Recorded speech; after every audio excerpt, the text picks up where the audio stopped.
শাহিন, এই দেখো সঙ্গীতটা সোহেলানা তোমার খোঁজে এসেছে। স্যার আপনি আসুন আসুন। সালমা চেয়ারটা দে তো বোন। তুমি তো ভালো বাঁশি বাজাতে জানো। হ্যাঁ স্যার, মোটামুটি বাজায়। স্যার এই নিন, তুমিও নাও।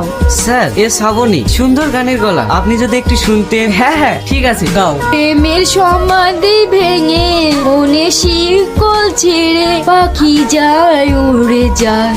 বাহ, সুন্দর গাইতে পারো তো। শাহিন, ওর যা গলা তাতে ভালো শিল্পী হতে পারবে, কিন্তু ওকে প্র্যাকটিস করাতে হবে। এক কাজ করো, তোমরা দুজনেই বেরিয়ে পড়ো, আর আমি তো তোমার জন্যই এসেছিলাম। স্যার আমি যেতে পারবো না, আমার বোন বাড়িতে একা। আপনি ওকে নিয়ে যান, বড় শিল্পী তৈরি করুন, আর আমি গেলে ওর সঙ্গে একটু দেখা করে দেবেন। না না, আমি একা ওনার সাথে কিভাবে যাই বলো? তুমি গেলে না হয়। আচ্ছা তুমি বলো, সালমাকে একা বাড়িতে রেখে সবার যাওয়া ঠিক হবে? আর এত বড় সুযোগ হাতছাড়া করো না। তুমি যাও দাদার সাথে। কিন্তু কোনো কিন্তু নয়, তুমি যাও তো, আমি তোমাকে মাঝে সাঝে গিয়ে দেখে আসবো। ঠিক আছে। তাহলে তুমি রেডি হয়ে নাও।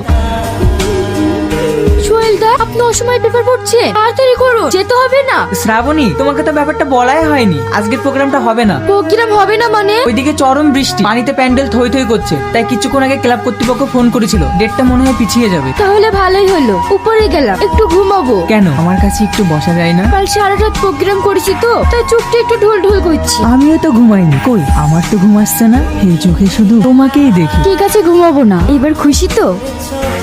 শ্রাবণী, দেখো তো কে এসেছে। তুমি যাও, আমি যেতে পারবো না। ঠিক আছে।